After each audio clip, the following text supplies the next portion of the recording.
nama saya Ahmad Wais Lutfi Nurkurnin. Saya salah satu mahasiswa baru di Universitas Islam Negeri Syekh Basir Kediri. Saya dari program studi manajemen bisnis syariah dari Fakultas Ekonomi dan Bisnis Islam. Di sini saya akan menjelaskan tentang sistem informasi manajemen, bahwa begitu pentingnya sistem ini dalam suatu perusahaan. Seperti yang telah kita ketahui bahwa sekarang di Indonesia, bahkan di dunia, telah banyak yang namanya perusahaan besar yang telah berdiri bertahun-tahun lamanya. Terus bagaimana sih mereka mengatur data yang begitu banyak atau mengatur ribuan karyawan yang berada dalam perusahaan tersebut? Apakah secara manual? Mari kita bahas saat ini. Tentunya di dalam suatu perusahaan, apalagi ketika perusahaan itu adalah perusahaan yang besar, tidak mungkin namanya suatu perusahaan tersebut akan mengatur secara manual, dari absensi karyawan, dari mengatur karyawannya, dari mengelola data dan lain sebagainya.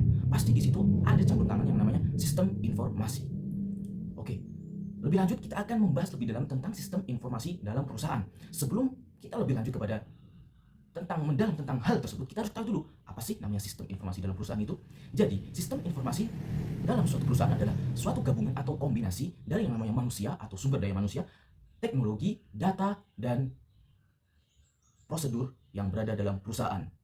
Jadi, informasi dihasilkan untuk membantu manajer atau membantu pengelola dalam perusahaan tersebut untuk mengatur lebih efisien, lebih efektivitas dalam mengatur perusahaannya. Terus, apa sih pentingnya sistem informasi ini dalam perusahaan? Jadi, dalam dunia bisnis modern, informasi bergerak dengan sangat cepat, dengan perkembangan yang sangat cepat. Seperti yang kita lihat pada saat ini, bahwa hampir semua perusahaan telah menggunakan sistem informasi. Apabila ada suatu perusahaan yang belum menggunakan atau menerapkan sistem ini, maka secara otomatis dia akan tertinggal atau sulit untuk bersaing terhadap perusahaan-perusahaan yang besar lainnya di dunia ini. Terus, apa aja sih fungsi dari sistem informasi perusahaan? Yang pertama adalah mempercepat aliran informasi di dalam organisasi. Jadi dengan sistem ini akan lebih efisien, akan lebih cepat untuk mengolah data atau mencari data, mengolahnya, dan menyajikan sebagai informasi dalam perusahaan tersebut. Terus yang kedua adalah mempermudah koordinasi antara divisi atau departemen. Terus yang ketiga adalah mengurangi kesalahan, karena apabila suatu sistem itu dilakukan secara manual atau dengan manusia sendiri secara manual, itu akan persentase kesalahannya akan lebih banyak. Memang tidak kita pungkiri bahwa dengan sistem dapat juga melakukan kesalahan, tapi dengan menggunakan sistem informasi kita dapat meminimalisir namanya kesalahan dalam pendataan, dalam penyajian informasi, bahkan pengambilan keputusan dengan seminim-minimnya kesalahan yang dibuat. Dan yang terakhir, fungsinya adalah membantu manajer untuk memahami kondisi perusahaan lebih baik. Gak mungkin namanya manajer melihat satu-satu karyawannya, apalagi beribu-ribu karyawan, seperti perusahaan yang besar, seperti kayak halnya Gudang Garam dan Apple. Gak mungkin satu manajer atau CEO dalam perusahaan tersebut melihat satu-satu atau mengatur satu-satu, karena namanya manusia pasti memiliki keterbatasan, atau manusia itu adalah tempat yang banyak terjadi kesalahan. Makanya lahirlah atau diterapkanlah sistem informasi dalam perusahaan. Selanjutnya, ada beberapa klasifikasi sistem informasi di dalam perusahaan, ada beberapa macam-macamnya. Ada 4 berdasarkan tingkat organisasi. Sistem informasi dibagi menjadi 3, yaitu sistem informasi departemen, sistem informasi perusahaan, dan sistem informasi antar organisasi. Yang dimana sistem informasi departemen ini fokus melayani kebutuhan divisi tertentu sebagai pemasaran, produksi, dan keuangan. Dan sistem informasi perusahaan digunakan oleh seluruh bagian perusahaan dan sudah saling terhubung satu sama lain. Sistem informasi antar organisasi yaitu menghubungkan perusahaan dengan pihak luar, misalnya pemasok, distributor, atau pelanggan. Terus yang kedua adalah berdasarkan area fungsionalnya. Yang pertama ada akuntansi, ada keuangan, ada manufaktur, ada pemasaran, dan ada SDM atau sumber daya manusia.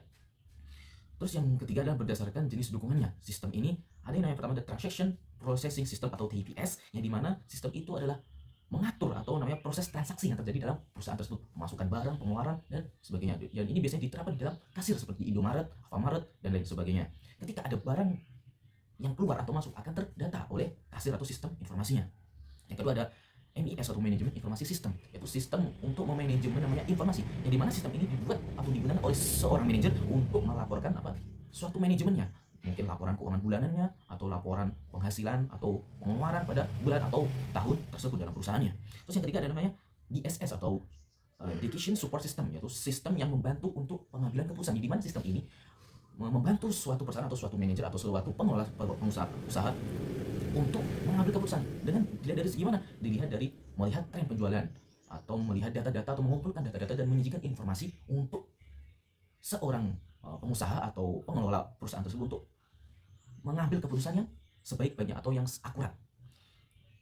Terus ada berdasarkan sistem modern yang semakin populer seperti ERP, yang dimana itu menggabungkan semua fungsi perusahaan dalam satu sistem, mulai dari akuntansi, mulai dari absensi, dan lain segalanya digabungkan dalam satu sistem. Ada SCM yang dimana mengatur alur barang dari masuk sampai pelanggan, dan ada juga CRM yang dimana mengelola hubungan dan interaksi dengan pelanggan. Terus apa aja sih komponen-komponen yang terdapat dalam sistem informasi? Yaitu yang pertama ada yang pasti namanya hardware. Hardware itu seperti komputer, eh, printing, dan lain sebagainya. Itu bersifat hardware atau perangkat keras. Yang kedua ada namanya software atau namanya perangkat lunak, yaitu sistem dari informasi tersebut, sistemnya yang mengaturnya atau segala hal yang berupa perangkat lunak. Dan yang ketiga adalah data sendiri. Jadi dalam sistem informasi, data itu merupakan salah satu hal yang penting dalam sistem ini. Dan yang keempat adalah sumber daya manusia, yang dimana suatu sistem apabila tidak ada manusianya juga tidak akan bisa berjalan. Cuma ada sistem tapi tidak ada manusia, tidak akan berjalan. Jadi manusia atau sumber daya manusia atau manusia itu sendiri itu sangat berpengaruh atau sangat berhubungan namanya dengan sistem informasi. Jadi tidak bisa dipungkiri, manusia itu juga sangat berpengaruh. Walaupun manusia ini sebagai pengawas atau pengawas sistem untuk agar terus terjadi hal yang benar atau agar tidak terjadi namanya kesalahan. Terus apa sih hubungan sistem informasi dengan organisasi? Sistem informasi sangat berhubungan dengan cara perusahaan beroperasi. Jadi sistem informasi ini dapat membantu perusahaan dalam 3 hal, yaitu dalam operasional, dalam pengambilan keputusan, dan dalam pendataan. Sistem ini meningkatkan kualitas perilaku organisasi karena setiap orang dapat mengakses informasi yang mereka butuhkan tanpa harus menunggu atau melalui banyak perantara. Jadi dengan sistem ini dapat mengakses secara langsung, walaupun karyawan dengan absensi contohnya. Kalian tidak harus menemui bosnya. Bos saya hadir, nggak usah jadi tekan seperti yang kita ketahui bahwa sekarang ada namanya absensi dengan sidik jari. Yang kalau kita sudah main, kita tinggal memasukkan sidik jari, kita out juga memasukkan sidik jari. Itu adalah salah satu fungsi dari sistem informasi untuk lebih memudahkan suatu perusahaan dalam menjalankan aktivitasnya. Terus pekerjaan pun menjadi lebih cepat dan mudah. Jadi dengan sistem ini pekerjaan akan menjadi lebih cepat dan efisien, tidak memakan waktu dan tidak akan mempersedikit namanya kesalahan. Terus manajer bisa memantau kondisi perusahaan dengan jelas, pegawai lebih tahu apa yang harus dilakukan, dan organisasi berjalan lebih teratur. Selain menjadi alat strategis yang membantu perusahaan mengatur proses kerja, sistem informasi juga menjadi alat penting dalam meningkatkan perilaku organisasi yang lebih disiplin dan terkoordinasi. Jadi hubungan sistem informasi dalam perusahaan ini sangat erat. Jadi manfaatnya sangat banyak ketika perusahaan ini menggunakan sistem informasi. Terus apa sih penggunaan sistem informasi dalam pengambilan keputusan? Jadi dalam pengambilan keputusan, sistem ini juga berperan sangat penting seperti hal yang telah saya jelaskan yang dari awal, yaitu yang pertama adalah penelusuran masalah. Jadi dengan sistem itu akan mengumpulkan data, akan menelusuri namanya masalah-masalah yang terjadi dalam perusahaan. Terus yang kedua akan membuat alternatif solusi. Dengan sistem ini akan membuat alternatif atau solusi yang cepat atau alternatif. Terus yang ketiga, dengan sistem ini dapat memilih solusi terbaik. Jadi membantu suatu manajer atau pengelola perusahaan untuk memutuskan atau mengambil keputusan yang terbaik untuk perusahaannya. Jadi di dalam dunia ekonomi, sistem ini sangat berpengaruh seperti halnya di kasir, seperti kayak di perusahaan retail Indomaret yang telah saya jelaskan tadi. Di kasir apabila ada membeli barang, otomatis ketika dimasukkan atau diinput datanya, maka otomatis stok barang tersebut akan berkurang. Itu di dalam perusahaan retail. Ada banyak perusahaan jasa juga, kayak rumah sakit sering menggunakan sistem informasi. Jadi informasi, kesimpulan dari di sini, sistem informasi adalah gabungan antara manusia dan teknologi dan prosedur dalam perusahaan, yang dimana teknologi sekarang sudah semakin canggih dan hampir semua perusahaan telah menggunakan sistem informasi ini. Terus apa sih apabila suatu perusahaan tidak menggunakan sistem ini? Seperti yang kita tahu bahwa akan namanya terjadi kekacauan, apalagi perusahaan itu sudah semakin berkembang atau besar. Tanpa ada sistem informasi, maka akan ricuh, akan kacau dalam penggunaan data, karena manusia itu apabila melakukan secara manual itu akan banyak terjadi namanya kesalahan dalam penginputan data, mungkin dalam absensi, atau dengan ini susah untuk dilaksanakan. Terus contohnya apa sih? Kayak di universitas juga telah menerapkan sistem informasi seperti halnya SIAKAT yang kita ketahui. SIAKAT adalah sistem akademik, yang dimana mahasiswa dapat mengakses, dapat mengetahui KRS mereka, dapat mengisi biodata di mereka di sana, mengumpulkan data juga di sana. Jadi tidak harus datang satu-satu ke direktur, Pak minta kertas untuk data Pak, saya mau lihat KRS Pak ini, jadwal kuliahnya gimana. Tidak perlu ribut. Nilai pun juga tertera di SIAKAT-nya. Jadi begitu. Jadi sistem informasi manajemen itu sangat membantu perusahaan untuk mengelola seluruh aktivitasnya, maupun perusahaan jual beli barang, maupun perusahaan jasa, maupun perusahaan yang manufaktur dan lain sebagainya. Dan apabila suatu perusahaan tidak menerapkan Jadi tidak harus perusahaan besar yang menerapkan sistem ini.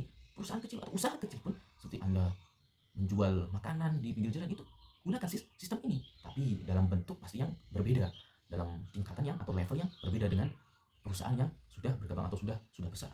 Jadi itu penjelasan dari saya mengenai sistem informasi dalam perusahaan. Jadi begitu pentingnya sistem informasi di dalam perusahaan. Oleh karena itu kita sebagai manajer, calon manajer, ya insya Allah kita harus memahami atau mempelajari tentang sistem informasi ini bekerja. Bagaimana sih caranya? Maka kita harus wajib untuk mempelajarinya. Oke, sekian dari saya. Apabila ada kesalahan, saya minta maaf yang sebesar-besarnya, karena saya hanya manusia biasa yang tidak luput dari kesalahan. Oke, terima kasih atas perhatiannya. Wassalamualaikum warahmatullahi wabarakatuh.